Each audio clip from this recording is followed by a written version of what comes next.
So this door behind me is not wide enough for the door that I purchased. And it's one of those things where there was an overstock on the item. And it was hundreds of dollars cheaper to actually buy the wider, taller door than the shorter door. So why not get the bigger door? I'm cutting the beam that's going to replace what was there previously. And then I'll have to obviously buzz that sheathing down. So one of the things that we're doing to try and keep air seal on these doors is underneath our metal flashing, I'm running a big fat bead ×2, and that will help with water. Not that water's gonna get up under there, it's not, but it'll also help with sealing this off as far as air goes. So we are getting the third door ready to go. This is the door that's gonna be on the porch on the back. I guess you'd call it a deck. I don't know, what is the deck versus the porch, Casey?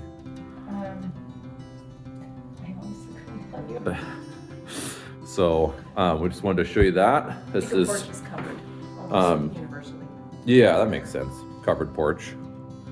So this guy here, just the same as the utility door, does not have any windows, and that's just what we wanted for those two doors. But they're so pretty. We're excited to get this one put in. I'm excited to put a wreath on it next year. Your corner is going to be on this way. So once we get through, maybe we can turn it.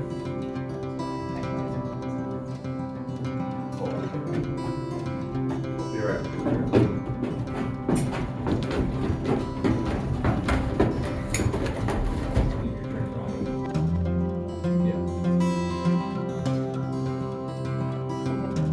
Go to the left.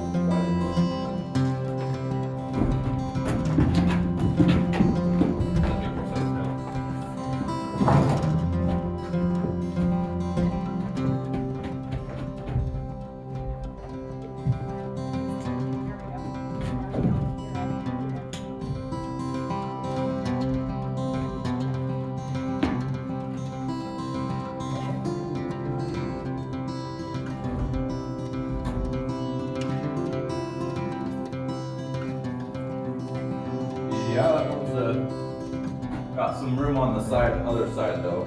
Oh, hold on, Tim, back to me. I brought this up. You hold it right there.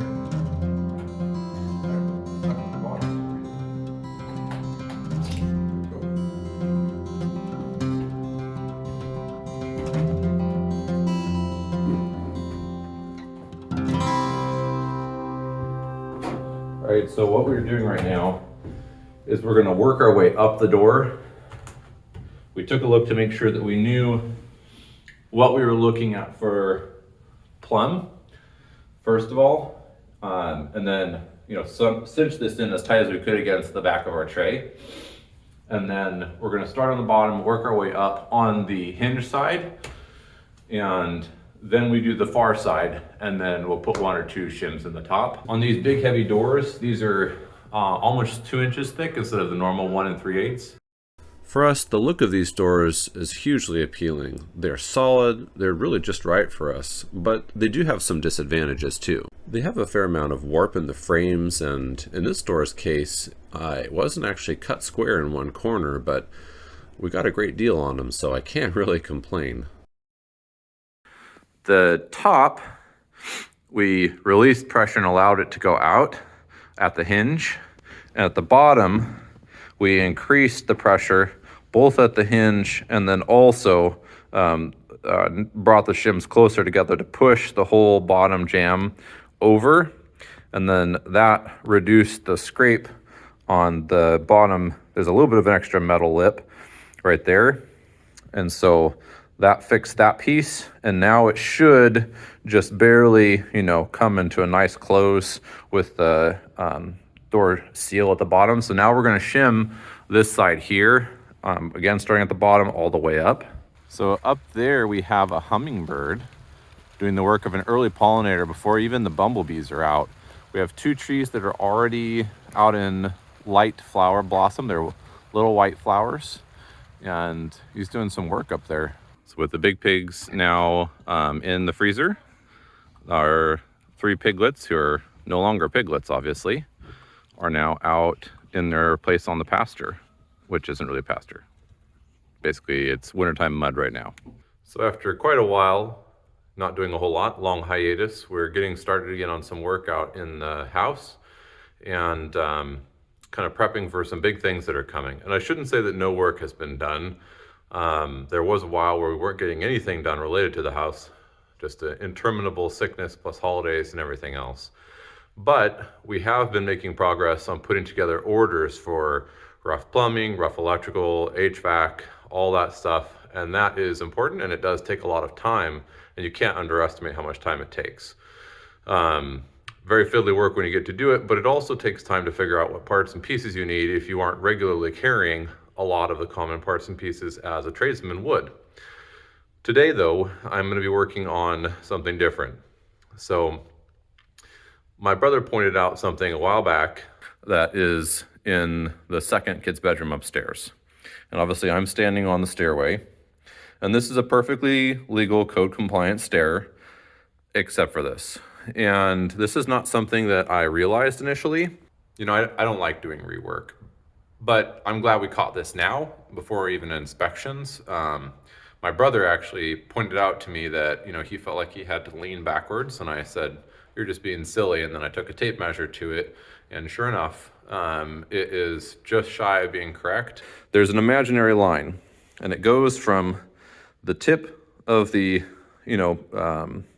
nosing on the stairs all the way down tip to tip to tip to tip to tip. And you have to come 6 foot, 8 inches up, plus the very nosing tip, and follow our way up here.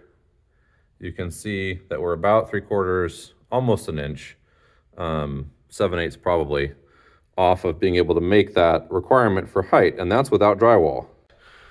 And, you know, for comfort's sake, I'm gonna give us a couple of extra inches since I'm doing the work anyway, and give that a larger slope. What are the requirements for this space, this closet, as far as those floor joists go? You know, what are the plans showing? What are the requirements? And I need to overbuild compared to those requirements, and which are not the same thing as what is shown. So what is shown is the same floor joist as are in the rest of the building. Now, that's for convenience really more than anything else on the bottom.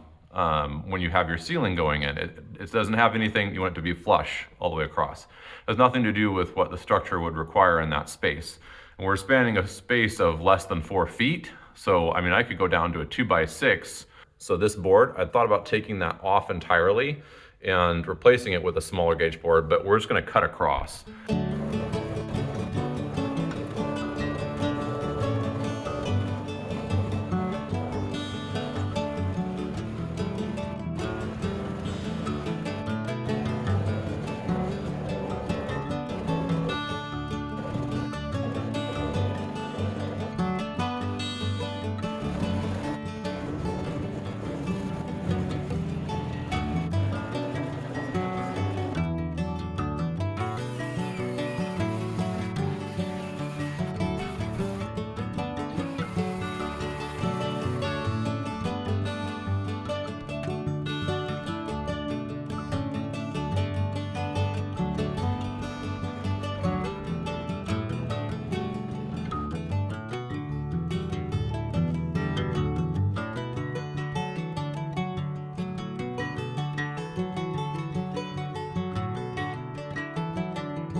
Started to put on one of the 2 platform crossboards. I'm using a 2x10 there, which is the same as the floor joist in the top floor, so it's not going to have any trouble holding the weight. It's joining into the outside wall and to an extra stud in the interior wall, and I have the leftovers of our ridge beam, so I know that's going to be just fine. When I first came up after having installed it, that piece, and you can kind of see down here, there's the original seat for that 2x6 stud, or 2x4. It was a little bit off, and so we didn't have a vertical board here. So I just went ahead and used this to force it straight after cutting it loose on the bottom, resecured it, got it loose on the top, resecured it, and that actually made it more closely stacked to the joist overhead. So this board here, I brutalized to make it go into this space. What I mean by that is you have these pieces coming down, and I needed it to go out further than where it was in line previously from the cross on the platform, which meant that I had to take the chop saw, actually the table saw, it was easier, and just take that board and buzz until I'd excavated a little path for this board, and this board here into here, but it's ready to go in now. I did decide to just keep this also with the 19.2, and the reason being is I'm actually going to sheath this because knowing my kids, the foot's going to go right through here. So I'm going to sheath this, and then I'll put drywall over the top of that section as well, just for the appearance of it. And I don't know yet what we're going to do for the platform cover, whether it will be wood or question mark flooring. I don't know. We'll find out about that when we get to that point. Probably wood. But I'm just going to tack this guy in, just nails on this. Nails coming into the back, toenail it into the bottom, which I already nailed in because it had those cut-ins. Nails into the sides, and get this all secured. Little Oregon weather. We got our metal delivery coming in behind me here. First part of the metal load here. You can see we're going to be doing the, it's called weathered copper. Not too far off actually of our decking material. So one other thing I did discover recently, which was distressing, but it is what it is that this is being a 3-on-12 pitch roof, that being a 10-on-12 pitch roof, and then the little roof that comes across from here to there being a 10-on-12 pitch roof. They are not the same in how you have to treat them with your, your moisture barrier, your roof cover. So that is fine. The zip system being your moisture protection, air protection layer is fine on the upper roof. But it is, according to code and according to what I saw that Zip had posted, I need another layer on this 3-on-12. So for this and for the lower porch on the east side of the house, we're gonna have to add another layer, and I just went ahead and ordered Huber's. It's basically an ice shield product. The nice thing about doing that is that we will have, an even greater degree of protection. There is no way the water's ever going to get through that assembly once we have that material on, and we'll do this siding first before we put it on, and then that way, it's going to have zero puncture marks from any of the work we're going to have to do. It's not going to be super scuffed up. It'll be ready for metal sheathing, and it's going to be great. However, it is an added expense that we hadn't realized would be there. So I just took a board down to follow the slope that I've created, which is the same as the stairs below it, about 37 degrees, and on here onto the upper board, and then drew lines on here and on here that tell me where I need to cut these lower boards off. So that's what we're going to do now. If I can get in here anyway.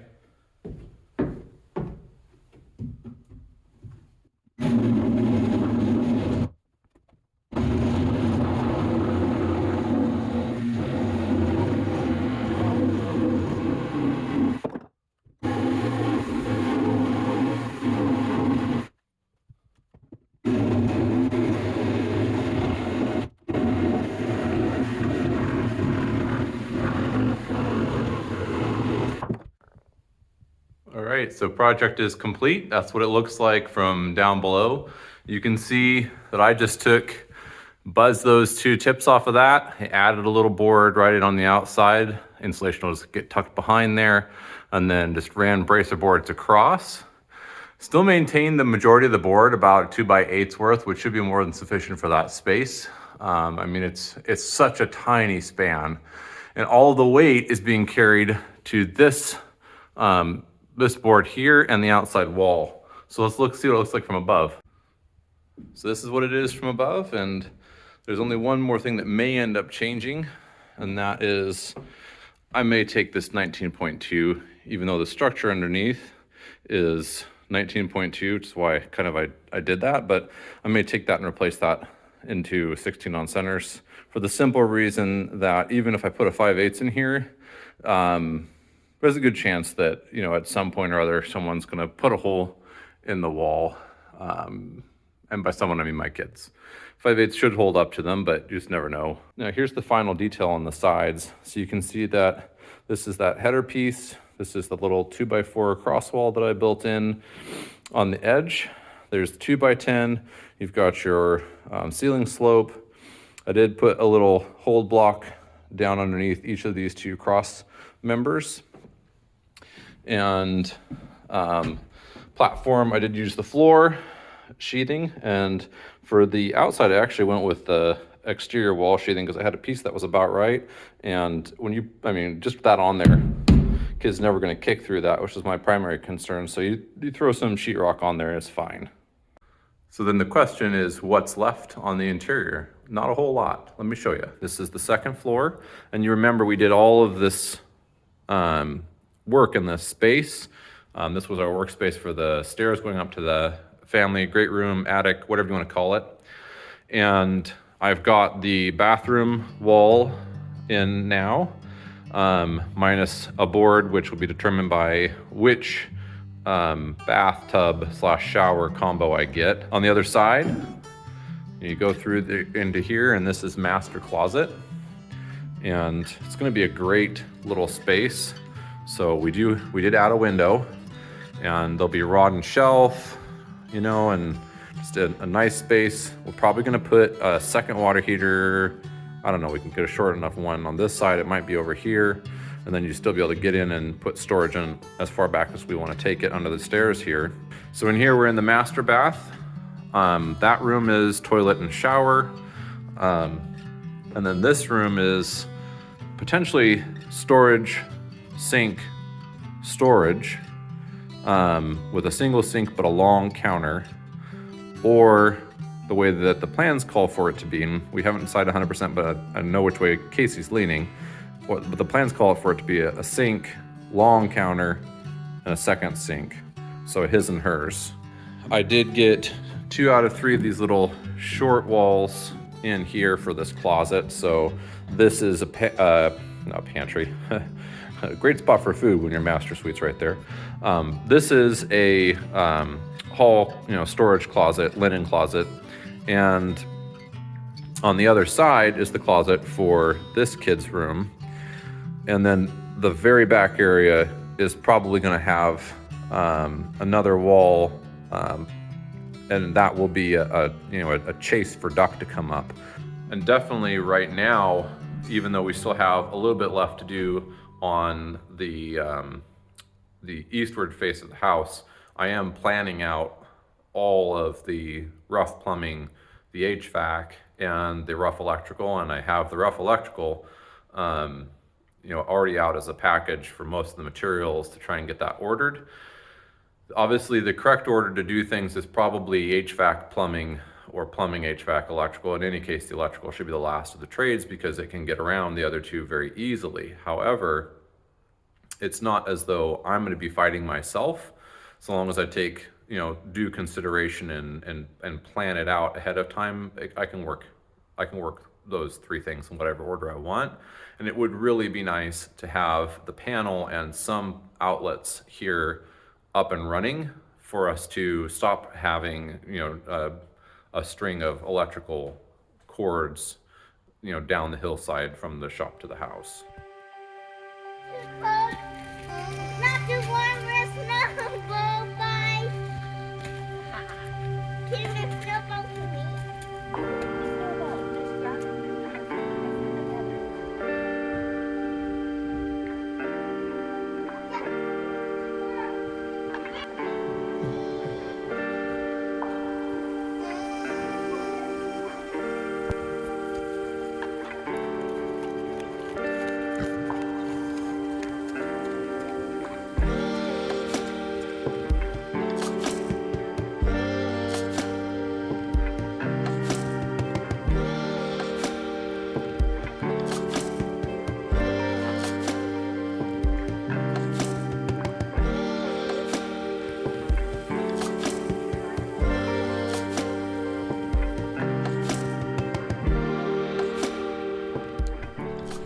Thanks for watching.